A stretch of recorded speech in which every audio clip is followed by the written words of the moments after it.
Hello friends, स्वागत है आपका हमारे यूट्यूब चैनल जीके ट्रैकर पर। देखिए फ्रेंड्स, इस वीडियो में हम बात करेंगे पाचन तंत्र से संबंधित कुछ महत्वपूर्ण प्रश्नों की, ठीक है। और पाचन तंत्र से संबंधित लगभग सभी महत्वपूर्ण प्रश्नों को मैंने इस वीडियो के अंदर लिया है। तो चलिए इस वीडियो को शुरू करते हैं। अगर आपको वीडियो अच्छी लगे तो वीडियो को लाइक ज़रूर करें, शेयर ज़रूर करें और वीडियो को चैनल को सब्सक्राइब ज़रूर करें। और इसकी PDF आप हमारे टेलीग्राम चैनल से डाउनलोड कर सकते हैं। मैं इस वाली PDF को वहाँ पर अपलोड कर दूँगा। तो चलिए फ्रेंड, इस वीडियो को शुरू करते हैं। पहला क्वेश्चन है आज का, भोजन के पाचन की संपूर्ण प्रक्रिया कितने अवस्थाओं में पूर्ण होती है। तो देखिए, कितनी अवस्थाओं में, कितने चरणों में वो पूरा होती है। तो पाचन की जो संपूर्ण प्रक्रिया होती है वो 5 भागों में पूर्ण होती है। कौन कौन से वो 5 भाग होते हैं, ये पेपर में पूछे जाते हैं। सबसे पहले आता है अंतःग्रहण यानी कि इंजेशन, यानी कि जब हम खाने को अंदर रखते हैं, ठीक है। दूसरा चरण जो है वो है पाचन यानी कि डाइजेशन, यानी कि भोजन हमारे आमाशय में जाके पचना शुरू हो जाता है। फिर अवशोषण यानी कि उसमें जो जल की मात्रा होती है उसको अलग करना शुरू हो जाता है, ठीक है। स्वांगीकरण, स्वांगीकरण यानी कि एसिमिलेशन, इसके तहत क्या होता है कि जो भोजन से हमारा उसका यूटिलाइज होता है, यानी कि हमारे जिस भाग में ऊर्जा की ज़रूरत होती है वहाँ वो जाता है, ठीक है। भोजन से जो ऊर्जा हमें मिलती है हमारे शरीर को, ठीक है, तो वो ऊर्जा जहाँ जहाँ पे ज़रूरत होती है वहाँ वो जाती है, यानी कि उसका यूटिलाइजेशन होता है। और फिर आता है मल परित्याग यानी कि डिफेक्शन, यानी कि जो एक्स्ट्रा पदार्थ रह जाता है जो किसी काम का नहीं होता वो बाहर आ जाता है, ठीक है। तो ये चरण है और इनका सीक्वेंस पेपर में पूछा गया था एक बार, ठीक है। तो क्या कौन सा होता है, सबसे पहले इंजेशन होता है, फिर होता है डाइजेशन, फिर एब्जॉर्प्शन, फिर एसिमिलेशन और फिर डिफेक्शन। तो ये सीक्वेंस आपको याद रखना है, ठीक है।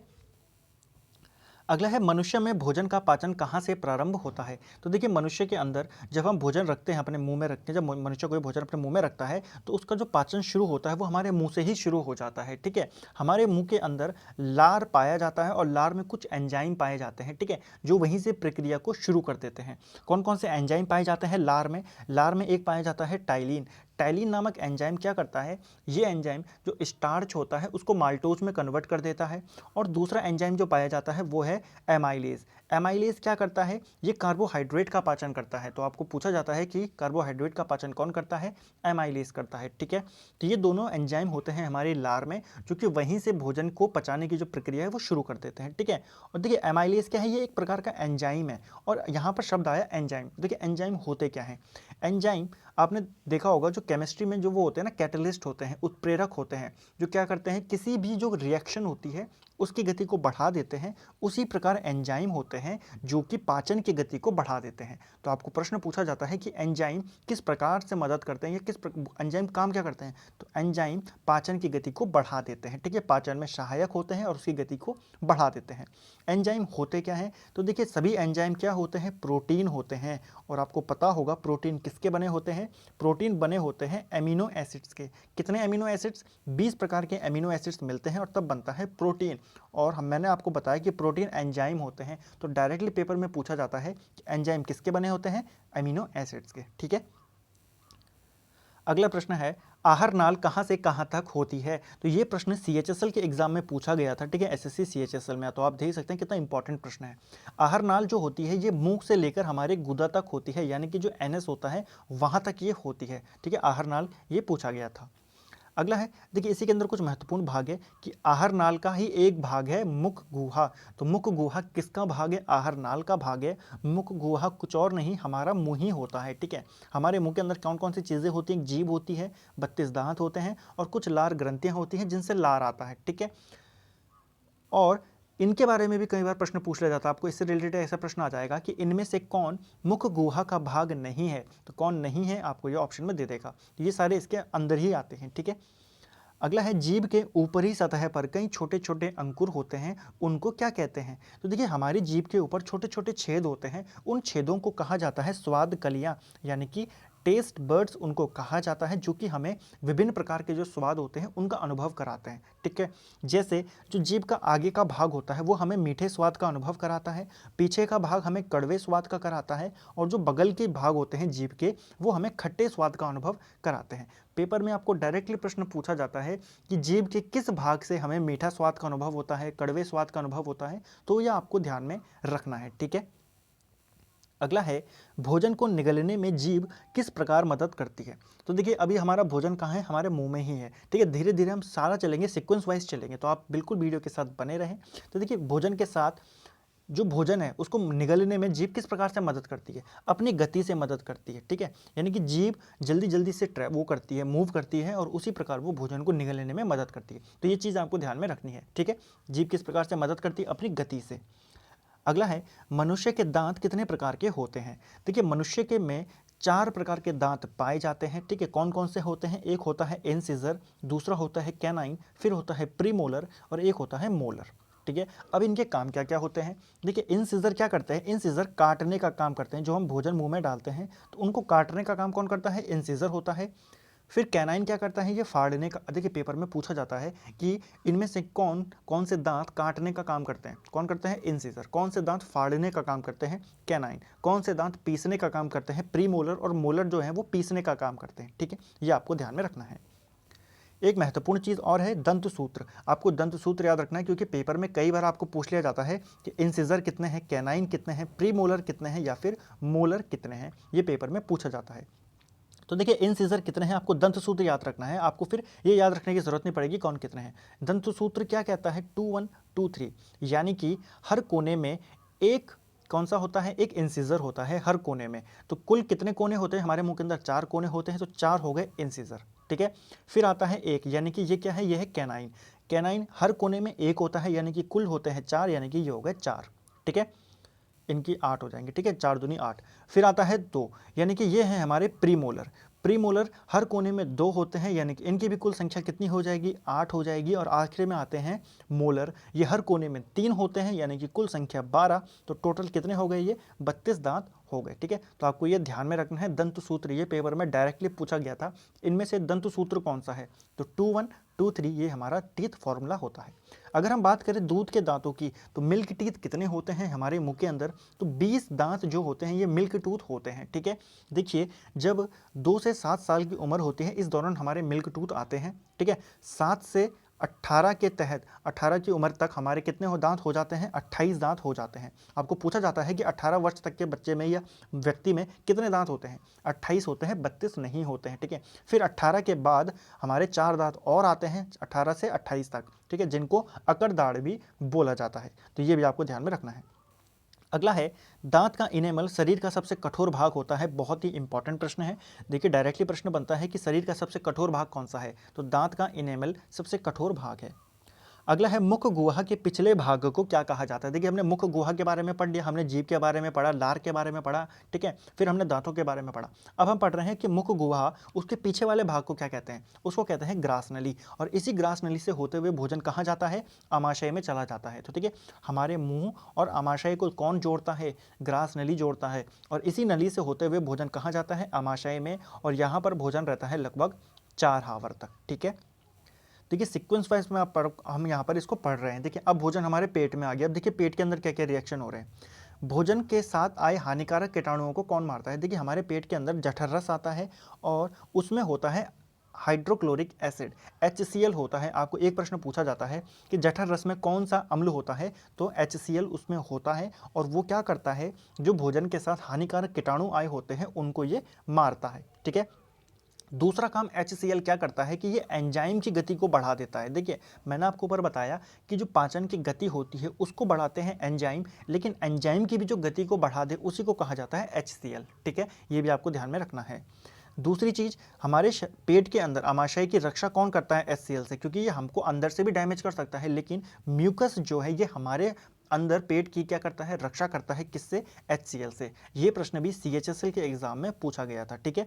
तो म्यूकस के द्वारा ही हमारे आमाशय की रक्षा की जाती है।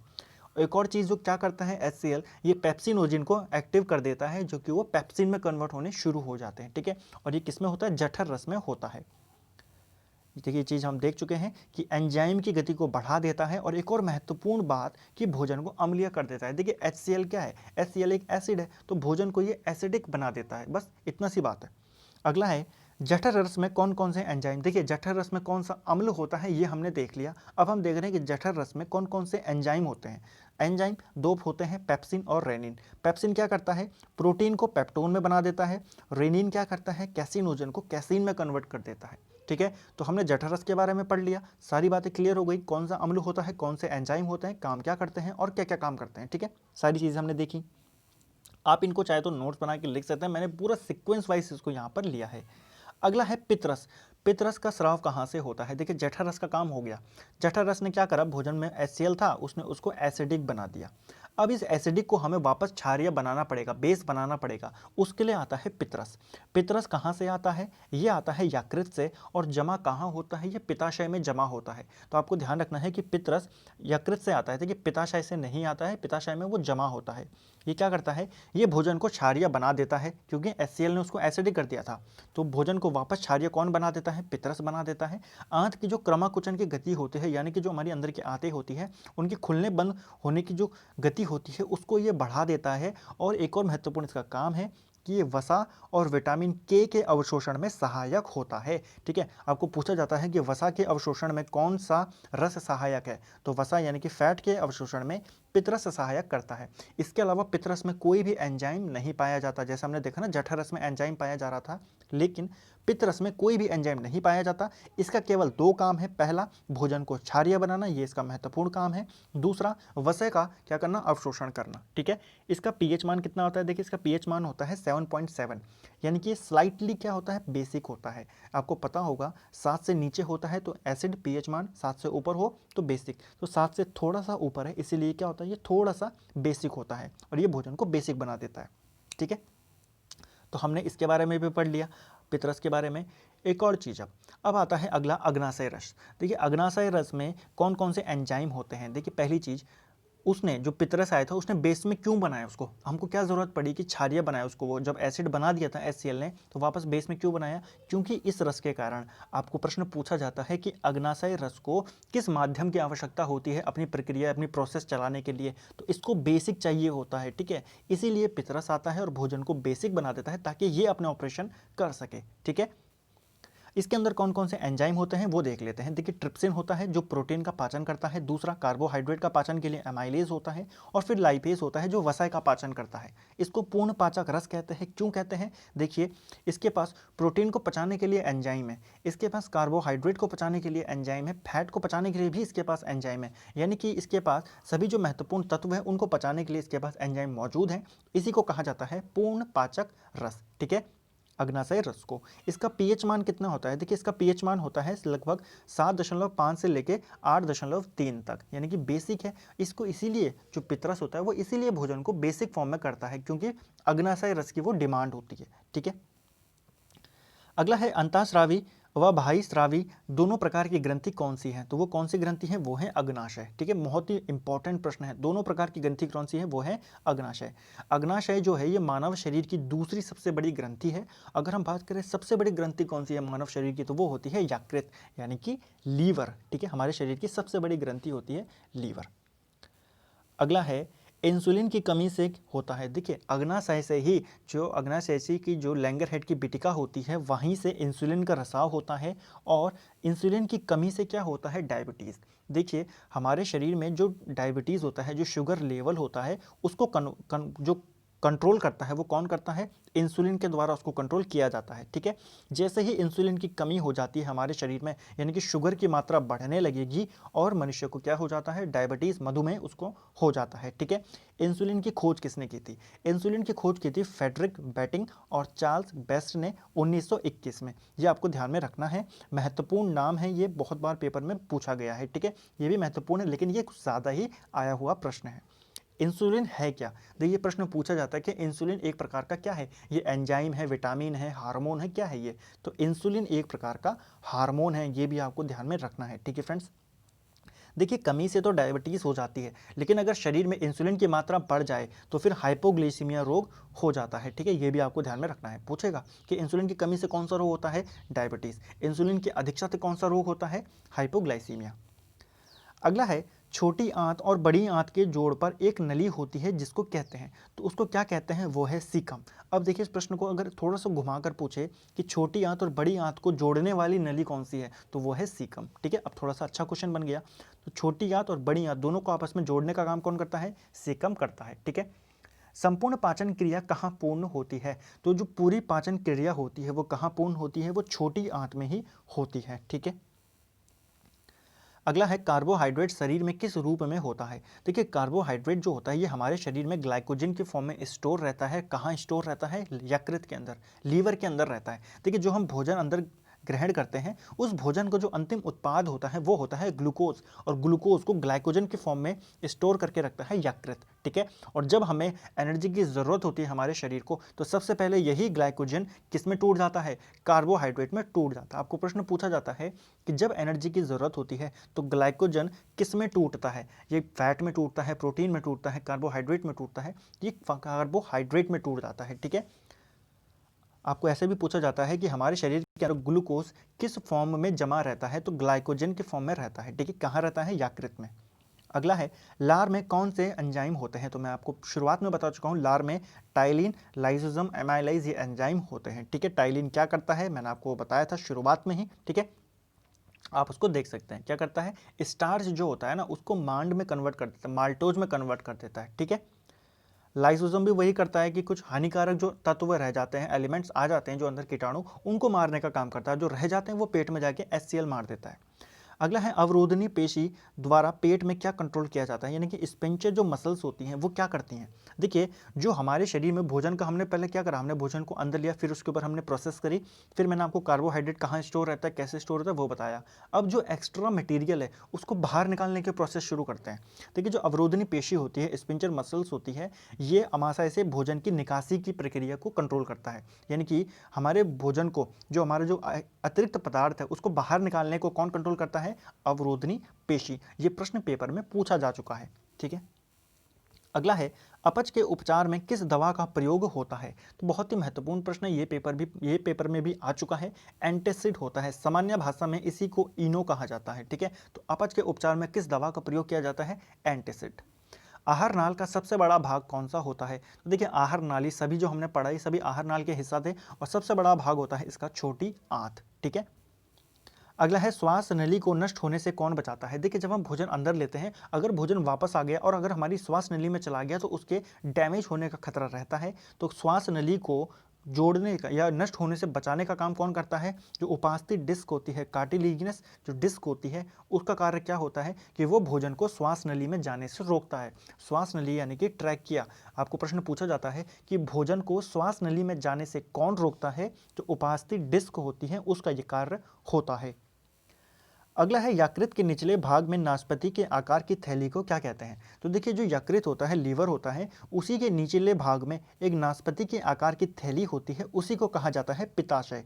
और इसी पित्ताशय में, इसी थैली में जो पितरस होता है वो जमा रहता है, ठीक है। और यकृत से वो निकलता है और पित्ताशय में जमा रहता है। पित्ताशय करता क्या है? मैंने आपको पहले भी बताया था, ये भी एंजाइम की क्रिया को भी ये तीव्र कर देता है, ठीक है। एंजाइम की प्रोसेस को भी ये तीव्र कर देता है, बाकी इसमें कोई एंजाइम नहीं होता है, ठीक है। ये चीज़ आपको ध्यान में रखनी है कि पित्ताशय में कोई भी एंजाइम नहीं होता है, ठीक है।